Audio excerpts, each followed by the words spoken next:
আচ্ছা, আপনার বাচ্চা কি ফোন ছাড়া খেতে চায় না, কিংবা বাইরে খেলতে যেতেও চায় না? সে কারোর সাথে তেমন একটা কথাও বলে না, সে ঘরে ফোন নিয়ে গেম খেলতেই বেশি পছন্দ করে, কিংবা অল্পতেই মেজাজ হারায়?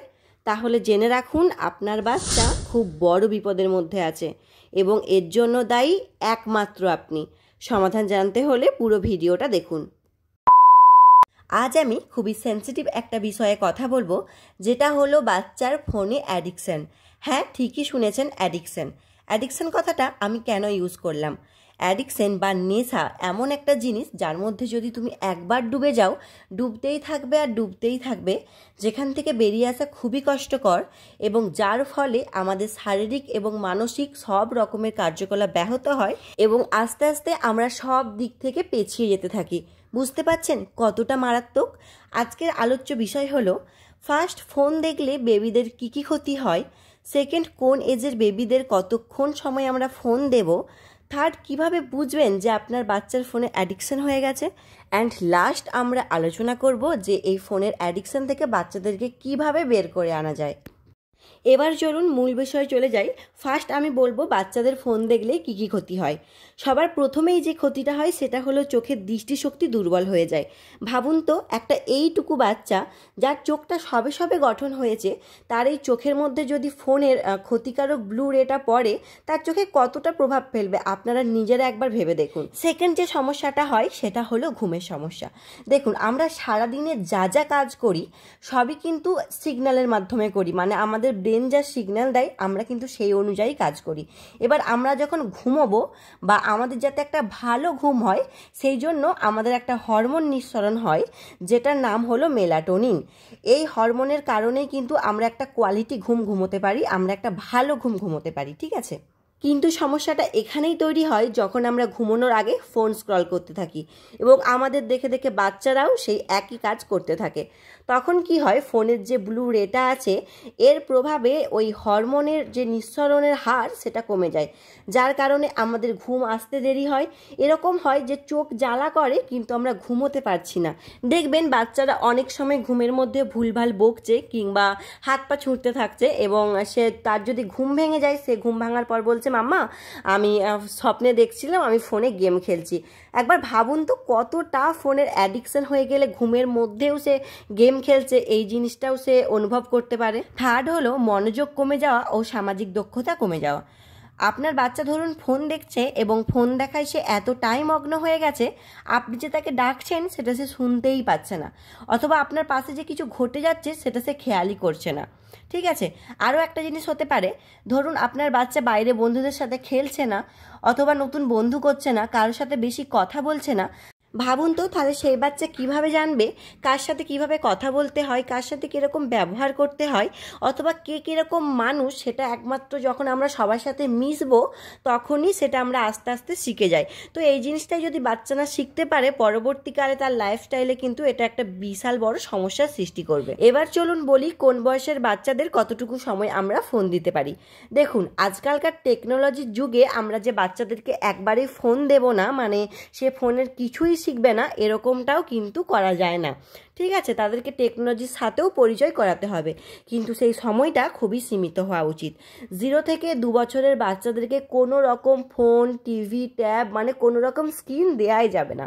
2 বছর থেকে 5 বছরের বাচ্চাদের খুব জোর সারাদিনে 1 ঘন্টা ফোন দেওয়া যেতে পারে, এবং তার বেশি বয়সের বাচ্চাদের কিন্তু ওই 1 থেকে 1.5 ঘন্টায় দেওয়া যেতে পারে।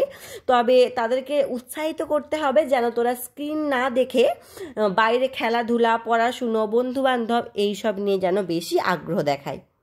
বাচ্চার যে ফোনে অ্যাডিকশন হয়ে গেছে এই জিনিসটা তোমরা কিভাবে বুঝবে, তার জন্য কিছু জিনিস তোমাদেরকে লক্ষ্য করতে হবে, যে এই লক্ষণগুলো তোমরা বাচ্চার মধ্যে দেখতে পাচ্ছ কি না। ফোন ছাড়া থাকতে না পারা, অথবা খেলাধুলো, পড়াশুনো, সামাজিক যে কার্যকলাপ আছে সেগুলি ব্যাহত করে ফোন নিয়ে থাকতে বেশি পছন্দ করা। এছাড়াও ফোন দেখার যে একটা নির্দিষ্ট সময় আছে সেটা মানতে না চাওয়া, ফোন কেড়ে নিলে রেগে যাওয়া এবং মেজাজ হারানো।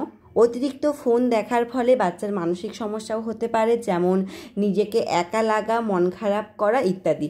তো এইসবগুলো যদি তোমরা তোমাদের বাচ্চার মধ্যে দেখো, বেশি দেরি না করে অবশ্যই ডক্টরের সাথে যোগাযোগ করো। এবার চলো বলি বাচ্চাদের যদি ফোনের অ্যাডিকশন হয়ে থাকে সেখান থেকে কিভাবে বাচ্চাদেরকে রিকভারি করবে। তো তার জন্য প্রথমেই যে কাজটা করতে হবে, বাচ্চাদেরকে কোনো অ্যাক্টিভিটির সাথে যুক্ত করতে হবে। যেই বাচ্চার যেই দিকে বেশি ইন্টারেস্ট আছে, যেমন ধরুন কারো নাচ গান, ছবি আঁকা, ক্রিকেট, ফুটবল যাই হোক না কেন, সেই সব জিনিস শেখানোর ক্লাসে তাদেরকে ভর্তি করিয়ে দিন। এতে কি হবে, তার সেটার প্রতি যদি একটু বেশি ইন্টারেস্ট দেখায় তো ফোনের প্রতি ইন্টারেস্টটা আস্তে আস্তে কমে আসবে। সেখানে যেই কাজটা করতে পারো, বাচ্চাদের ফোন দেখার সময় কমিয়ে আনতে পারো। সেই কাজটা তোমরা কিভাবে করবে, ধরো কোনো বাচ্চা 1 ঘন্টা যদি ফোন ঘাঁটে, তো সেখান থেকে তোমরা 15 মিনিট মানে বাকি থাকবে, সেই সময়টা থেকে বাচ্চাদের কাছ থেকে ফোনটা নিয়ে নাও এবং সেই সময়টাতে তোমরা ইন্টারেস্টিং কিছু একটা বাচ্চাদের কাছে প্রেজেন্ট করো। যেমন ধরো যে চলো আমরা এই টাইমটাতে একটু দুজনে খেলা করি, বা চলো আমি তোমাকে একটা এই টাইমে সুন্দর গল্প বলি। তো এইভাবে আস্তে আস্তে কিন্তু সময়টা তোমরা কাট করতে থাকবে। থার্ড, তোমরা যেই কাজটা করতে পারো, বাচ্চাদের সাথে সময় কাটাও বেশি করে। ধরো কোনো বাচ্চা যদি ফোনে বেশি অ্যাডিকশন হয়ে থাকে, সে কেন বেশি ফোনে অ্যাডিকশন, কারণ তাকে কেউ বেশি সময় দেয় না, সে কারোর সাথে বেশি খেলতে পারে না, কারোর সাথে বেশি গল্প করতে পারে না, সে কারণে সে ফোনের মধ্যে বেশি অ্যাডিক্টেড হয়ে যায়। তো সেটা যাতে না হয় তার জন্য তোমরা করতে পারো যে যতক্ষণ তোমরা বাড়িতে আছো, যতক্ষণ তোমাদের কাছে সময় আছে, বাচ্চাকে সময় দাও, বাচ্চার সাথে কথা বলো, বাচ্চাকে বাড়ির নানা কাজ করার জন্য উৎসাহিত করো। যেমন ধরুন বাচ্চার এই জামাটা এই তাকটাতে গুছিয়ে রাখতে হবে, সেই জিনিসটা তাকে বলো যাতে সে সেই কাজটা করে, বা বাচ্চার নিজের জুতোটা যেন জুতোর জায়গাতে রাখে সেই কাজটা বলো। এতে কি হবে, বাচ্চা যদি টুকটাক বাড়ির কাজকর্ম করতে থাকে এবং বাচ্চা যেই কাজটা করছে সেটা যে সে খুব ভালোভাবে করতে পেরেছে, এটার জন্য তাকে উৎসাহিত করবে। তাহলে কি হবে, তার সেই কাজগুলো করার প্রতি আরও আগ্রহ বাড়বে। নেক্সট, তোমরা যেই কাজটা করতে পারো, বাচ্চা যদি বয়সে একটু বড় হয় তাকে বোঝানোর চেষ্টা করো যে ফোন দেখলে কি কি ক্ষতি হতে পারে, এই জিনিসটা তাকে বোঝানোর চেষ্টা করো। মোটামুটি ধরো একটা 2 বছরের ওপরের বাচ্চাকে কিন্তু যদি তোমরা একটু তাদের মতো করে বোঝাও যে ফোন দেখলে বাচ্চাদের কি কি ক্ষতি হতে পারে, সেটা কিন্তু তারা বুঝতে পারবে। তো এইগুলো বাচ্চাদেরকে বোঝানোর চেষ্টা করো যে বেশি ফোন দেখলে বাচ্চাদের কি কি ক্ষতি হতে পারে, তো সেটা শুনে কিন্তু সে ফোন দেখাটা কিছুটা হলেও কমানোর চেষ্টা করবে। নেক্সট, আর একটা মোস্ট ইম্পর্টেন্ট যেটা তোমরা করবে, বাচ্চাদেরকে নিজস্ব কোনো ফোন দিয়ে দেবে না। বাচ্চাদের মোটামুটি ওই মাধ্যমিক দেওয়ার আগে পর্যন্ত অন্তত যাতে তাদের নিজেদের কোনো ফোন না থাকে, এই জিনিসটা মাথায় রাখতে হবে। তাদের যা যা প্রয়োজন সে যেন তার গার্জেনের ফোনটা নিয়েই সেটা ফুলফিল করে। নিজের ফোন থাকলে কি হয়, তার প্রতি একটু এটা বেশি হয়ে যায়, মানে নিজের ফোন মানে কি সব সময় নেব সেটা ঘাঁটতে পারি এরকম একটা ব্যাপার হয়ে যায়। কিন্তু সেটা যদি বাড়ির কারো ফোন হয় তো সেটা কিন্তু সব সময় হয় না।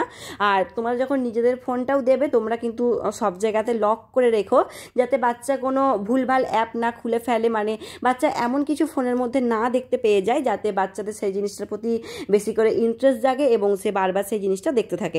বাচ্চা যতটুকু প্রয়োজন আছে সে যেন ফোন নিয়ে ততটুকুই দেখতে পারে, সেই জিনিসটা খেয়াল রাখবে। অ্যান্ড লাস্ট, তোমরা যেটা করতে পারো, ফোন দেখার টাইম বাচ্চাদেরকে বেঁধে দিতে পারো। সেটা কিভাবে, তোমাদেরকে আমি কিছুক্ষণ আগেই বলেছি যে কোন বয়সের বাচ্চাদের কতটা পর্যন্ত ফোন ঘাঁটা সেফ। মানে ফোন ঘাঁটা অবশ্যই ক্ষতিকর, কিন্তু তার মধ্যেও যতটুকু পরিমাণ দেখলে তেমন কিছু হবে না, সেটুকু টাইম আমি তোমাদেরকে বলে দিয়েছি। তো সেই টাইম পর্যন্তই বাচ্চাদেরকে ফোনটা দিও এবং ফোনে অ্যালার্ম সেট করে রাখো যে তোমাকে আমি এই টাইমে ফোন দিচ্ছি, আধ ঘন্টা এই টাইমে কমপ্লিট হবে, এর বেশি তুমি ফোন দেখতে পারো না, ঠিক আছে? তো এই জিনিসটা করে রাখো, কারণ অ্যালার্মটা সেট করে রাখলে তোমারও হয়তো অনেক সময় মনে থাকবে না, আর বাচ্চা যেটা দেখছে সেটার প্রতি এতই ইন্টারেস্টেড হয়ে যাবে যে তারও মনে থাকবে না আমার আধ ঘন্টা পেরিয়ে গেছে। আর একটা কাজ তোমাদেরকে কিন্তু করতে হবে, বাচ্চার সামনে তোমরা বড়রা সবসময় ফোন ঘেঁটো না। চেষ্টা করবে বাচ্চা যখন দেখছে না সেরকম টাইমে তোমরা তোমাদের ফোনটা ঘাঁটো। বাচ্চার সামনে যদি তোমরা সবসময় ফোন ঘাঁটতে থাকো তো বাচ্চারও ইচ্ছে হবে, তাই না, যে সেও যাতে ফোনটা ঘাঁটতে পারে। তো এই জিনিসটা একটু কম করার চেষ্টা করো। আশা করছি এই টিপসগুলো ফলো করে তোমরা খুব ভালো একটা রেজাল্ট পাবে। আর এরকম ধরনের আরও ইনফরমেটিভ ভিডিও পাওয়ার জন্য আমার চ্যানেলটাকে অবশ্যই সাবস্ক্রাইব করে রাখবে। তোমাদের যদি কোনো প্রশ্ন থেকে থাকে আমাকে কমেন্টে লিখতে পারো, আর কোন টপিকের ওপর ভিডিও দেখতে চাইছো সেটাও আমাকে বলতে পারো। আজ এটুকুই, bye bye and take care.